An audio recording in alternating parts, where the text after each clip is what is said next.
конце сентября Сергей Воронцов приехал в маленькую деревню Липовка, затерянную среди болот и старых лесных дорог на севере Тверской области.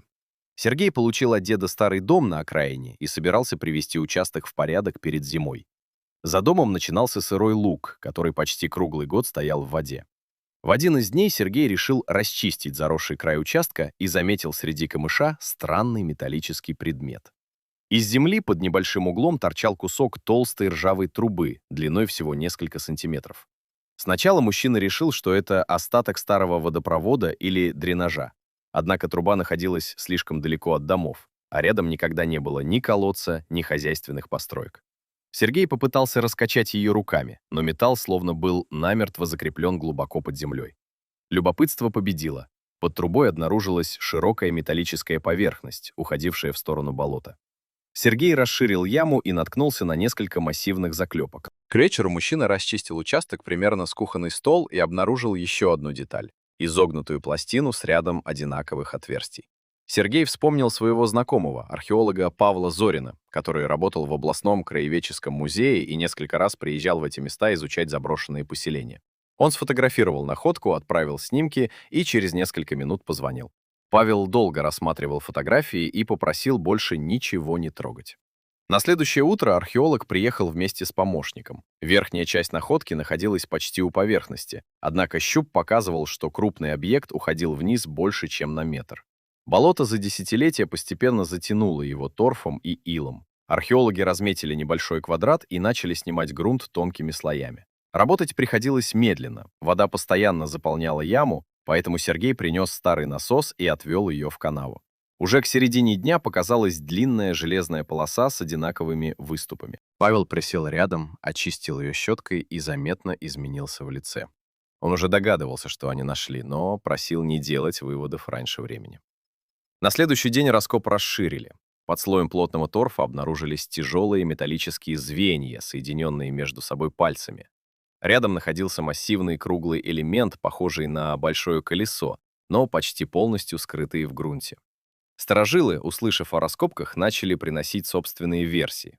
80-летний Николай Матвеевич вспомнил рассказ своего отца о какой-то тяжелой машине, которая еще до войны работала возле торфяных разработок и однажды исчезла после сильного весеннего паводка. Но подробностей старик не знал. В семье эту историю считали обычной деревенской байкой. Эта информация заинтересовала Павла.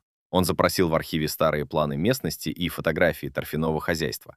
Пока ждали ответ, работы продолжались. Через несколько дней из земли выступил край большого металлического корпуса. Его форма казалась непривычной, никаких привычных кабин или дверей сверху не было видно. Все выглядело грубо, тяжело и очень старо. На одной из очищенных пластин Сергей заметил едва различимые символы. После осторожной обработки проступили несколько букв и цифр, но коррозия уничтожила большую часть маркировки.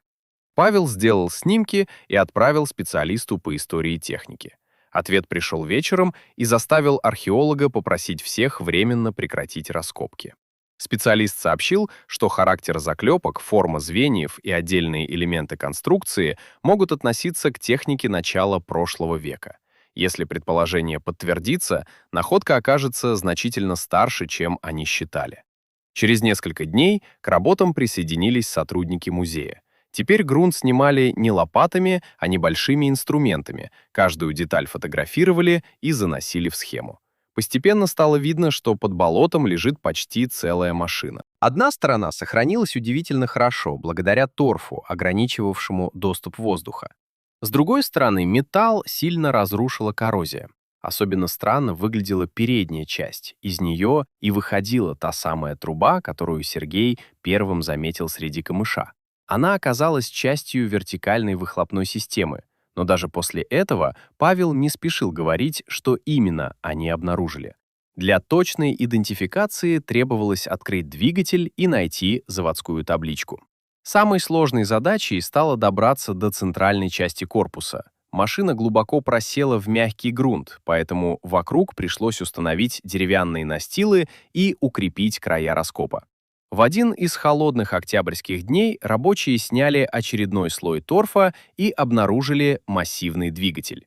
Рядом, под плотной коркой грязи, сохранилась небольшая металлическая пластина. Павел почти час очищал ее деревянной палочкой и мягкой кистью. Постепенно на поверхности проявились буквы. Археолог молча переписал их в блокнот, затем несколько раз сверился с материалами, которые прислал музейный специалист. Только тогда он сказал Сергею, что деревенская легенда, похоже, была правдой. Архивные документы окончательно подтвердили историю. В 20-е годы прошлого века неподалеку от Липовки действительно существовал небольшой участок торфоразработок. Для работы на влажной почве туда доставили редкую по тем временам машину, способную передвигаться там, где обычные колесные тракторы вязли. Во время весеннего паводка техника ушла с края насыпи в размокший торф. Попытки вытащить ее не увенчались успехом. Машина была слишком тяжелой, а доступ подходящей техники в деревню оказался невозможен. Позже хозяйство закрыли, дорога заросла, а место постепенно превратилось в болото. За десятилетия грунт полностью скрыл машину, оставив над поверхностью лишь верхушку выхлопной трубы. Лишь теперь Сергей наконец увидел находку целиком. Под землей почти 100 лет пролежал старинный гусеничный трактор, один из ранних образцов такой техники, использовавшихся в регионе. Огромные стальные гусеницы, клепанный корпус, тяжелые направляющие колеса и примитивное место механика выглядели совсем не так, как современные тракторы. Именно поэтому Сергей сначала даже не смог понять, на что смотрит. Для музея ценность заключалась не в стоимости металла, а в редкости сохранившейся конструкции и в том, что машина осталась практически там же, где работала около века назад. Поднять трактор удалось только после промерзания грунта, когда к болоту смогла подойти тяжелая техника. Его осторожно установили на платформу и отправили на консервацию. Часть торфа специально оставили на деталях до обработки, чтобы металл не начал быстро разрушаться после контакта с воздухом. Сергей еще долго смотрел на пустую яму возле своего участка и не мог поверить, что все началось с нескольких сантиметров ржавой трубы, торчавшей из земли. Местные жители десятилетиями проходили совсем рядом, даже не подозревая, что под болотной травой скрывается машина, которую считали потерянной задолго до рождения большинства из них.